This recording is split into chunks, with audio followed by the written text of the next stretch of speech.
être un symbole d'appartenance à un peuple, un pays ou une région.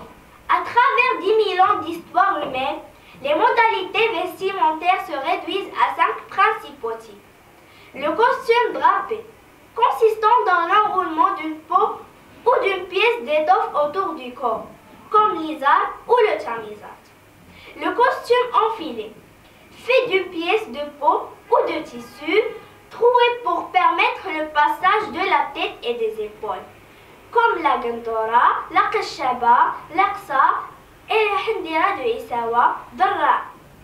Le costume cousu est fermé de plusieurs pièces d'étoffe, assemblées et comportant des manches, comme le tchamir et la farajir.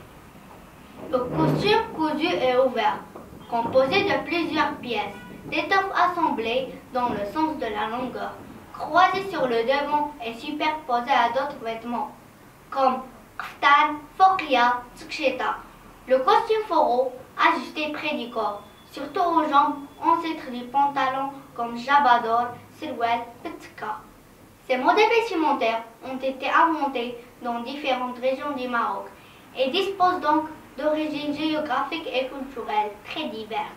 Ils reflètent les valeurs, croyances, mœurs et besoins de ceux qui les ont créés. Le carton était généralement porté par les lettrés et par les hauts fonctionnaires. C'est une sorte de longue robe, sans col, à manches larges, fermée de haut en bas par une rangée de petits boutons à l'arcade. La djellaba et le slam constituaient le costume le plus répandu, aussi bien dans la ville que dans les campagnes, avec certaines variantes dans la coupe et les étoffes. La djellaba est un vêtement de dessus à manches, muni d'un capuchon et légèrement fendu dans le bas, sur le devant et les côtés. Elle peut être en mélange ou en étoffe et de différentes couleurs. Néanmoins, la couleur blanche confère un caractère de dignité à celui qui la porte. Parfois, on endossait deux djellabas. Généralement, la plus fine était portée en dessous de la djellaba épaisse. Le slam est une cape très ample et sans manches, munie d'un capuchon orné d'un pompon de soie, qu'on appelle blota. Le capuchon tombe très bas en arrière, et l'un des deux pans est ramené d'une épaule à l'autre. Il est porté en hiver. Il peut être de couleur noire ou marine, marron ou blanc. Le sirwal, une culotte ample et bouffante, serrée à la taille à l'aide d'un bandeau. Les hommes et les femmes portaient ce pantalon sous le kaftan. La badaya qui est en gel est portée avec un pantalon, dit sirwal, sur lequel on mettait la jouha, qu'on mettait également sur le jabado. Les citadins sont les habitants des villes. La plupart des villes ont été fondées par un sultan qui voulait marquer de façon durable sa grandeur. Fès fut ainsi créée par Moulay Idriss II en 808, Marrakech par Yusuf bin Tashfin, Rabat par Abu Yusuf Yaqub al-Mansur, troisième sultan de la dynastie Al-Muhad. Meknès, l'antique forteresse des Berbères Meknessa, doit sa splendeur actuelle à Moulay Ismail Alaouite de 1672 à 1727. Mogador est l'œuvre au XVIIIe siècle du petit-fils de son grand prince, Sidi Mohammed ben Abdullah ben Ismail. Tiznit fut édifié dans les dernières années du XIXe siècle par Moulay Hassan Alaouite. Casablanca se présente sous un aspect totalement différent, de création récente. Elle est le symbole de la modernité du Maroc. Les citadins se différencient très nettement par leur costume des populations rurales. Quelques pièces fondamentales du vêtement se retrouvent dans les deux.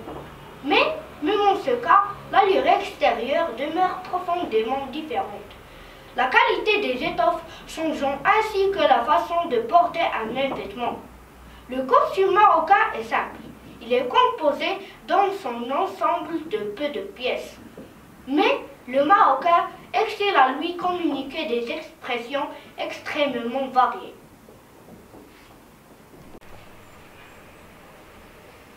Le kaftan est un terme générique qui regroupe diverses pièces longues portées dans les grands empires à travers le monde. Dans la Perse antique, il s'agissait d'un manteau ouvert sur l'avant.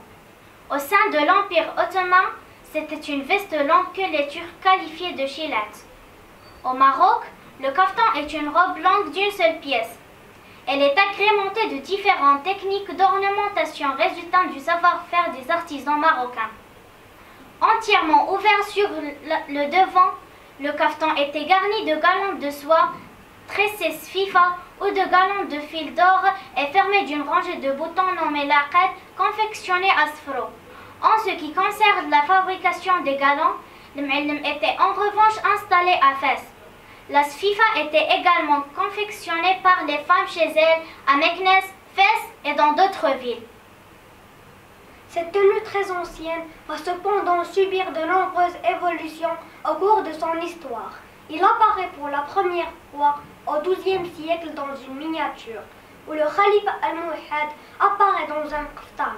Au départ, le kaftan était réservé au roi. Sous les Almohades, il était simple et sans ornement. Les souverains Almohades souhaitaient rompre avec l'opulence de leurs prédécesseurs, Almoravides.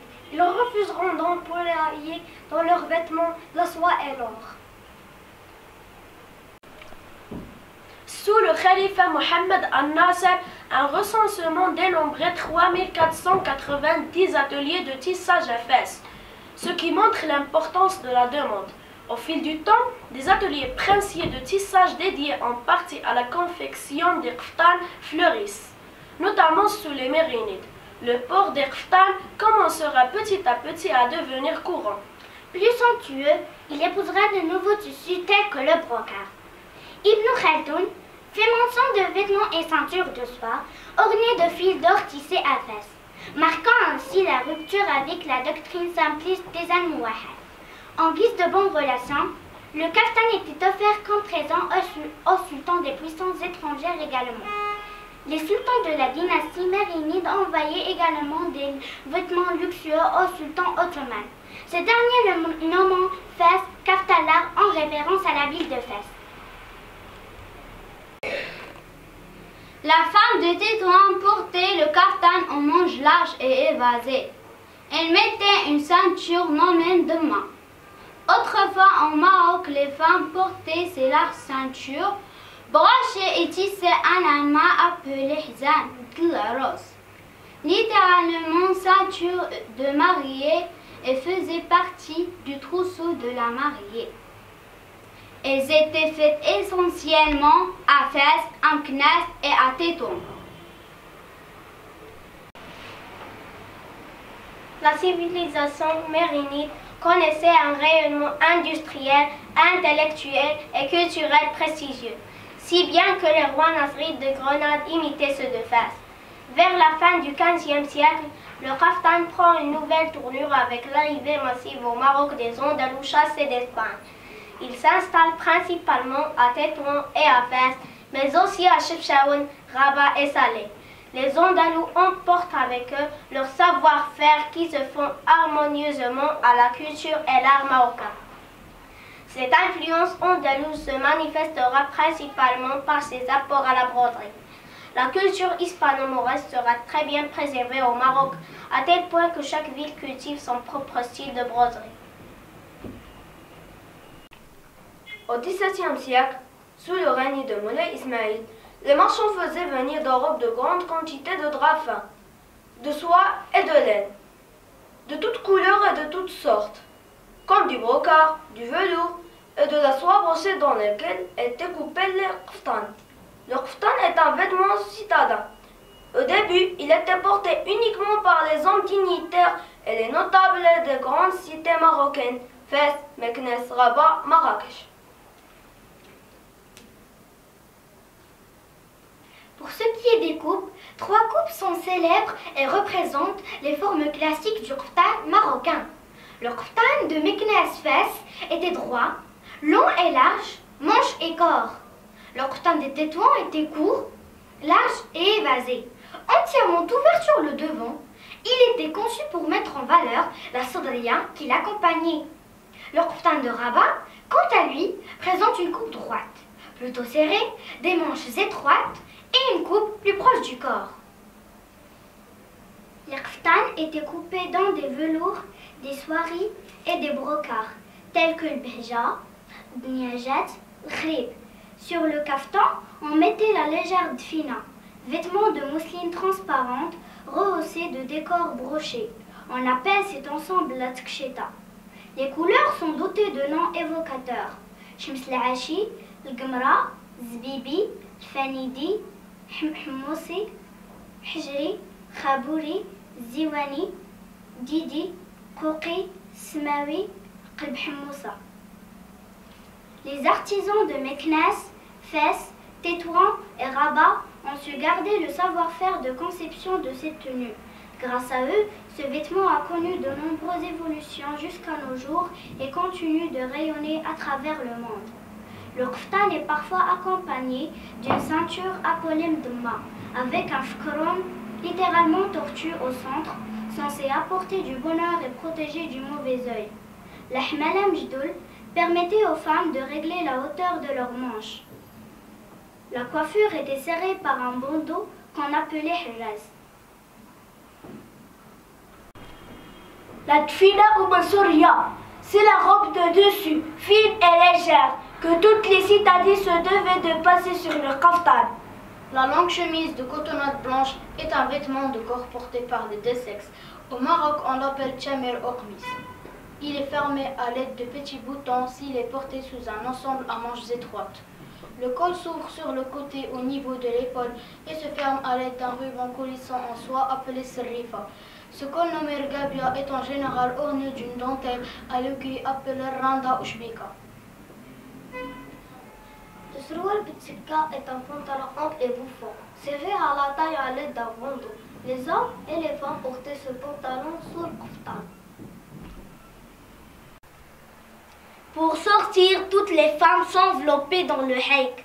Vaste pièce de lainage d'environ 5 mètres sur 1 mètre 60 qui voit les formes du corps et les traits du visage. Le haik peut être de lainage fin ou de lainage grenu, bharbel ou laine et soie, nommé haik shara. Les haiks des citadines sont blancs. Dès les années 1920, les citadines abandonnent progressivement le port du haik au profit de la djellaba, vêtement jusqu'alors exclusivement masculin. La djellaba de Jbel, le type de djellaba répandu dans l'est du Maroc, est très court. De laine marron très foncée, finement raillée, rehaussée de broderies sur les coutures et de pompons de couleur. Avec une sacoche de cuir brodée et incisée, agrémentée de longues lumières pendantes et zagou, les femmes portaient 2 fouettes sur le chemise et mettaient une cereza sur la tête. C'était la femme qui préparait la laine et tissait les tissus. La femme de Bnimgil portait les albes, une longue pièce dans laquelle elle se drapait. Il mesure 4,50 mètres. Il est serré à la taille par une ceinture appelée tzakous et retenu devant les épaules par 2 fibules d'argent nommées les tissernes, parfois reliées par une chaîne d'argent également. Elle mettait la handira ou samizat en samazert. C'est une simple couverture de laine tissée par la femme. Cette couverture, on la retrouve dans toutes les régions de haute altitude. Les dessins de cette samizat changent d'une tribu à l'autre. Ils sont la marque d'une identité tribale. Celle de Bni Walaïn compte 67 rayures. La femme de Bnimgil mettait les jambières de laine nommées les tariwin. C'étaient les hommes qui les tricotaient en gardant les troupeaux. Les chaussaient des sandales de cuir appelées tabrabesh. Sur la tête, elle portait un foulard nommé takenbouch qui enveloppait 2 natmeli. Il les avait par un bandeau ou une cordelière. La femme de Zemmour portait l'izar, épinglée sur la poitrine par des agrafes d'argent nommées tiselnes. Elle mettait une ceinture appelée tzakous, une énorme cordelière de laine, décorée de coquillages et agrémentée de nombreux petits pompons qui tombent en grappe. Sur la tête, elle portait la tasbid. Parfois, la femme de Zemmour mettait la handira, ornée de petits décors géométriques. Elle avait des tatouages sur les mains, le visage et les pieds. La femme de Sousse porte la fakou avec un voile qui couvre sa tête nommé Addal. Elle chausse des sandales brodées appelées Edoukan. À Tiznit, la femme met le tamhaf noir. serré à la taille par une simple broche et attaché aux épaules par des fibules immenses appelées tizerzai. Le hek de Teroudan est appelé également tamnhat. Il est aussi de couleur noire. La tenue vestimentaire des femmes est constituée de mlehfa, qui est un grand tissu qu'elles entourent autour du corps. Ce vêtement peut prendre plusieurs couleurs et peut être aussi du sari imprimé de plusieurs couleurs et dessins. La mlehfa doit couvrir tout le corps, de la tête aux pieds. La femme ne doit pas laisser apparaître ses cheveux. Elle mesure 4 mètres de longueur sur 1 mètre et 60 cm de largeur. Au pied, la femme sahraoui porte des babouches ou naï. Et pour les cérémonies familiales et les fêtes, elle porte des bijoux en argent. À Al-Foud, on retrouve le drapé de Khlali, le plus souvent rouge comme au tafilat. À Goulmima, la coiffure a toujours pour base la perruque qui doit cacher les cheveux, sur lequel est installé le swelf. On retrouve le gros châle blanc posé sur la coiffure. Il est de mousseline légère, souvent traversé de bandes de soie.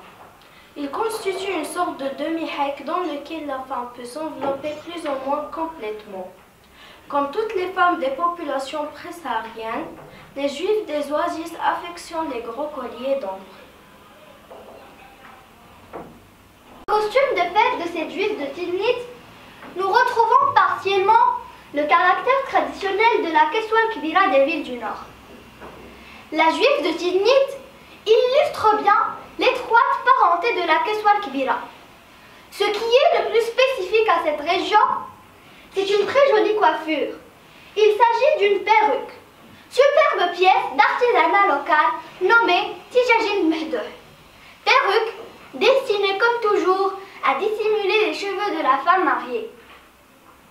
Au-dessus de la perruque vient s'épingler l'écharpe de soie rouge lamée d'or, le fchtoul. Le Mehdouh ne quitte jamais la femme juive dans sa vie quotidienne. De même, elle porte journellement une grande partie de ses bijoux, notamment le très ancien et lourd Tzanbelt, visible ici. Ce costume de fête est porté dans tous les mellahs de l'anti-Atlas.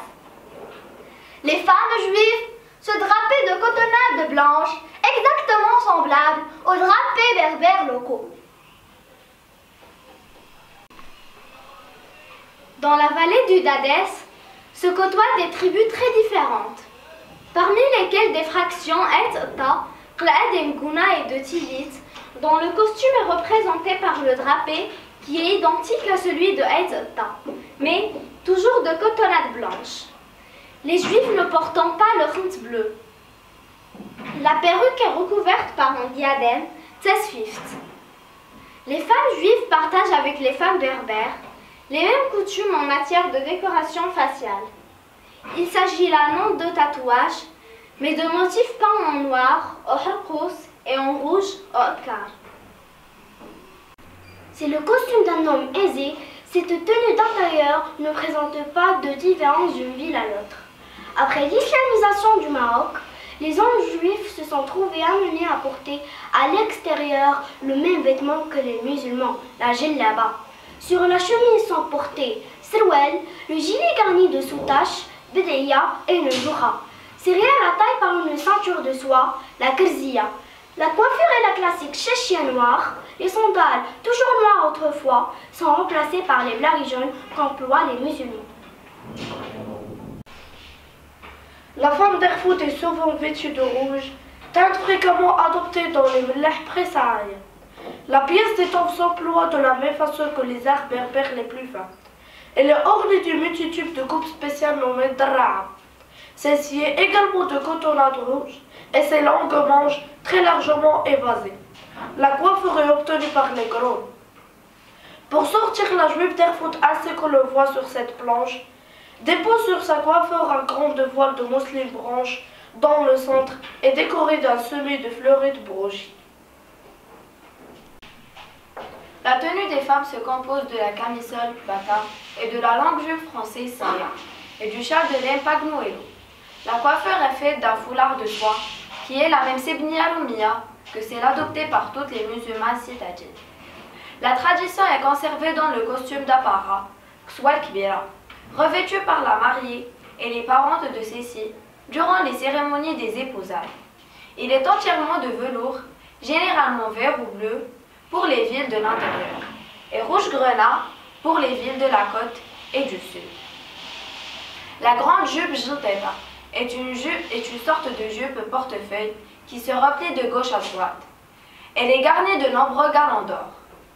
Un corselet largement échancré, à manches courtes, rhombées, est également surchargé de garlands d'or. De larges et longues manches de mousseline, les kmam tchmira, s'attachent aux mancherons du corselet. Une grande ceinture, hzam, d'épée lamée or, pliée en trois, fait plusieurs fois le tour de la taille. Une antique ordonnance talmudique interdisait autrefois aux juifs de laisser voir leurs cheveux à partir du jour de leur mariage.